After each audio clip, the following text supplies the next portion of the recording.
If you're going to be camping without a hookup for long periods of time, this video is for you. Today I'm going to talk to you about the ABCs of power.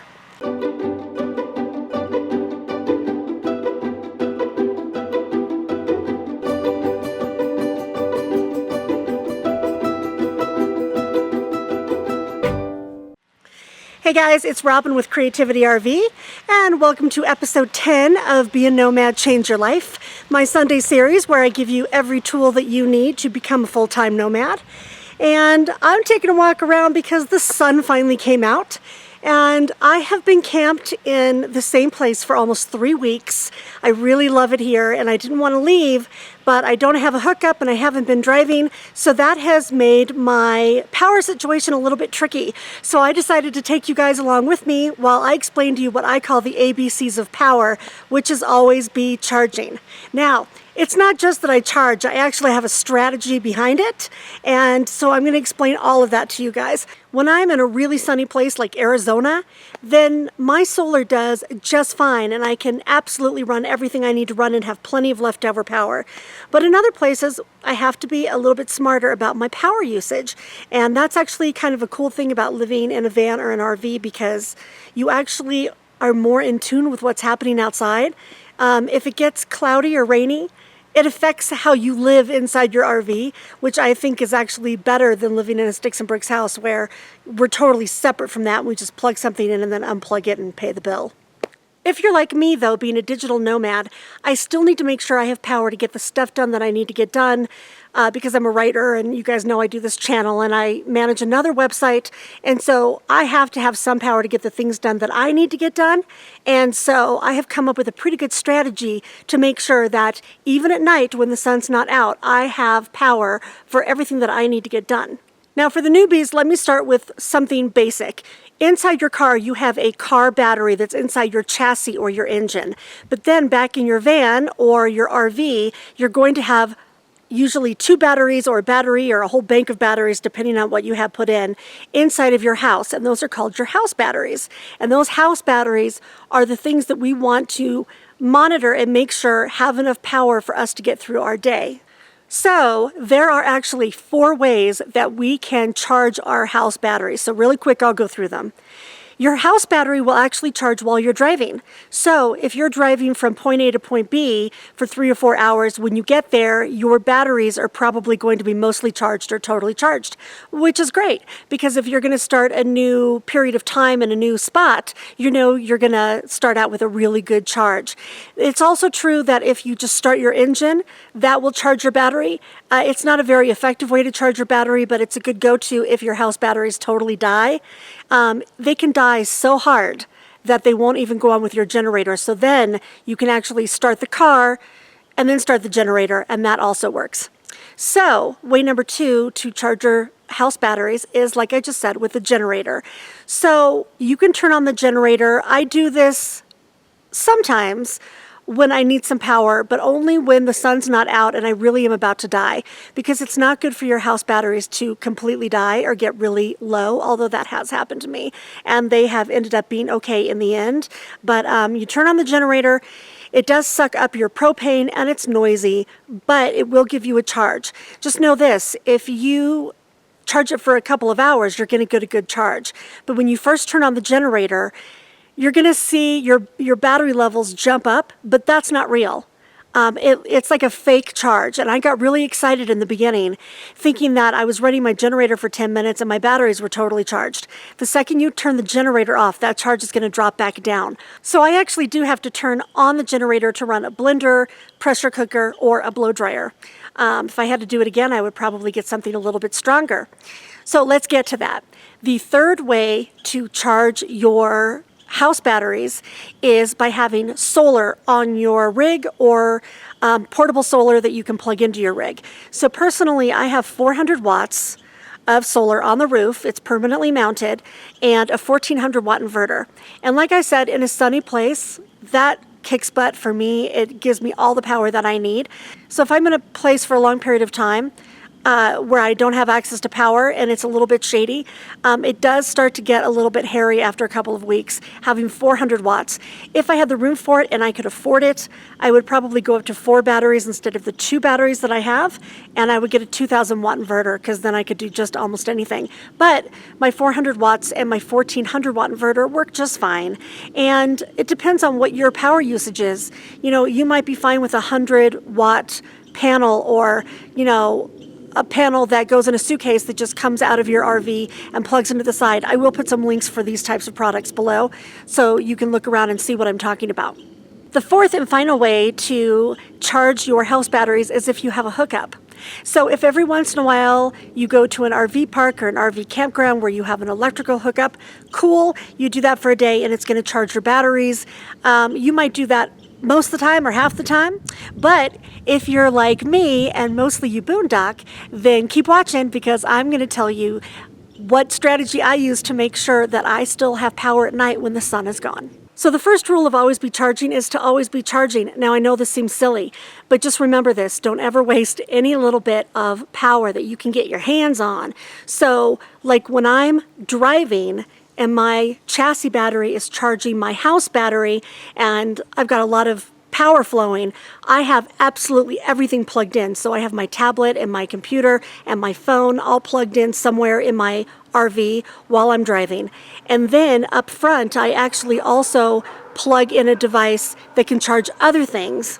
So this is called a Bestech 300 watt inverter, but here's what I use this for. When I'm driving, I have this plugged into my DC port, and then on this side, you can see there are some 3-prong outlets there, right?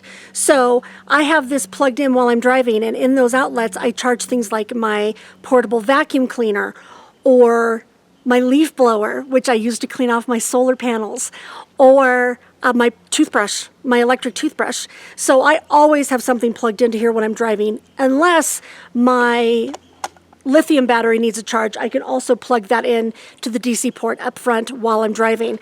So the idea is when I'm done driving, I have a full charge on like my toothbrush, my vacuum cleaner, my lithium battery, my computer, my tablet, and everything. You get what I'm talking about. In addition to that, I also have a couple of these little cheapo battery banks. I think I got this at a gas station for $10. So also while I'm driving, I have this plugged in. I have another one inside as well. And, you know, if I get into dire straits where all my power is gone and I need to make sure my phone is charged or something, I know that I have that backup. And so I'll always have power somewhere that will charge a phone or get me out of my spot if I need to leave.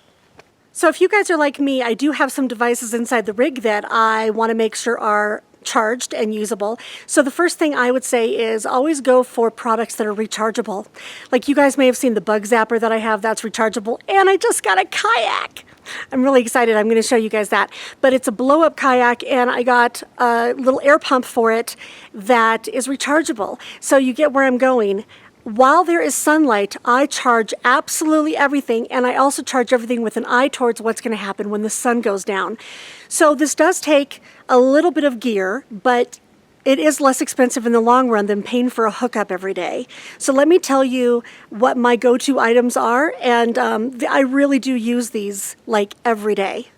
So like I said, I never waste any energy while I'm driving. I have a bunch of stuff plugged in, and I also never waste any energy when the sun is out. So the first thing I do when I wake up in the morning and the sun is out is I get out my portable Milwaukee solar panel. What I do is I put it where there's the most light. Usually that's on my windshield because it's angled the right way.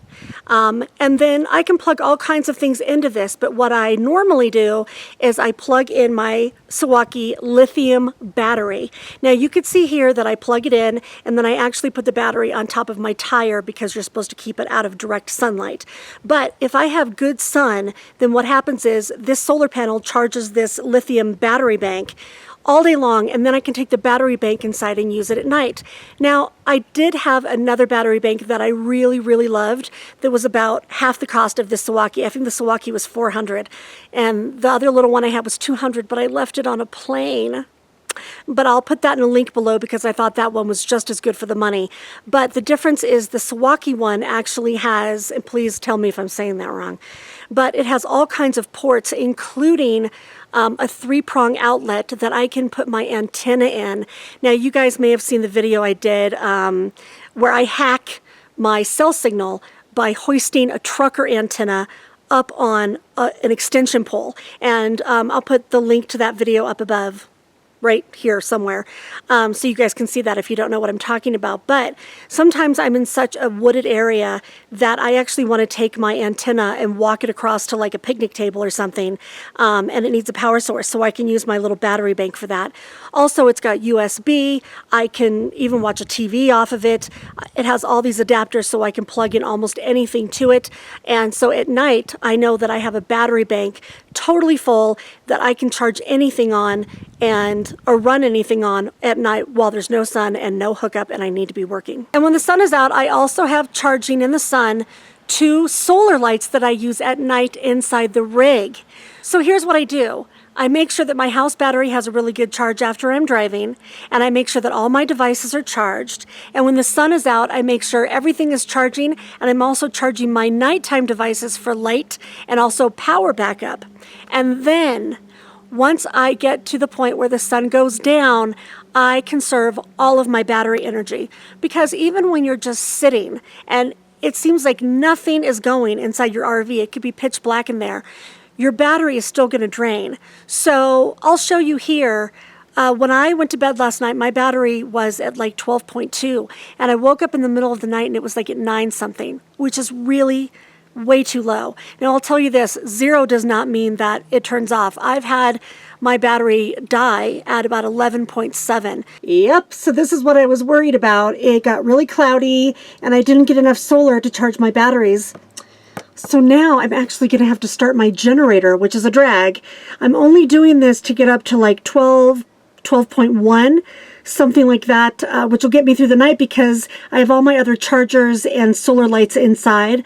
But I just do need a little bit to run a few things that I don't have any control over in here. So, sorry neighbors.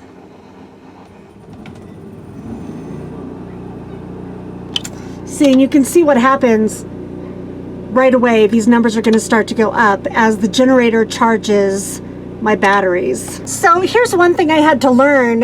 When you use your generator to charge your house batteries, don't be fooled. This thing's been going like 10 minutes, the generator, and it says I'm at 13.5, but it's not a real charge. You really have to let your generator run for an hour or 2 to get a real charge, because look what happens when I turn off the generator. 12.9, 12.6, and it will just keep dropping. I bet it's going to drop to like 12.1 or something, but that's really what I was going for. 12.5. See, it doesn't actually really charge it that fast. So don't be fooled when you first use your generator to charge your house batteries. So what I do is I turn off every possible thing I can turn off, and I turn off every light inside, and instead I use some solar lights, and they're super cute. So here's a picture of the solar lights. I have a permanent string of blue lights that I put up over my blackout curtain that I've showed you guys before. And then I have another light that can either be changed to a white light, or it could change colors like I'm showing you here. If it's a white light, it actually illuminates the whole room pretty well. And then besides that, I usually have some device going, like a tablet or a computer, or something like that. I'll be listening to music, whatever. But while I'm doing that, I'm not using the lights inside my rig. Even though the lights in the ceiling of an RV take very little power, I don't care. I don't have a lot of power to waste.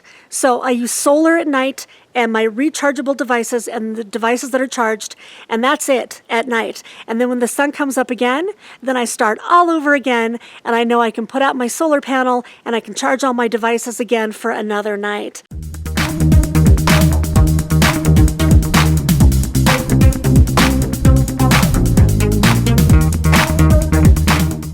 So you guys, that's it in a nutshell. If you want to be a nomad and you want to make sure that all your devices will run and you have power to make them run, then just always be charging. So when your engine is running, charge. When the sun is out, charge. And then at night, if you're really low, like I have been for about a week here, turn off all the stuff in your RV that uses power and use solar and your backup devices. So I hope you guys have found this helpful. Please do like on your way out, hit the little thumbs up button, and share this with your friends if they can use it. Subscribe if you haven't already. Hey, and come back next Sunday because I think we're going to have a really special guest. Fingers crossed. We're supposed to be meeting this week for an interview. So look out for that, and everybody have safe travels out there and be free.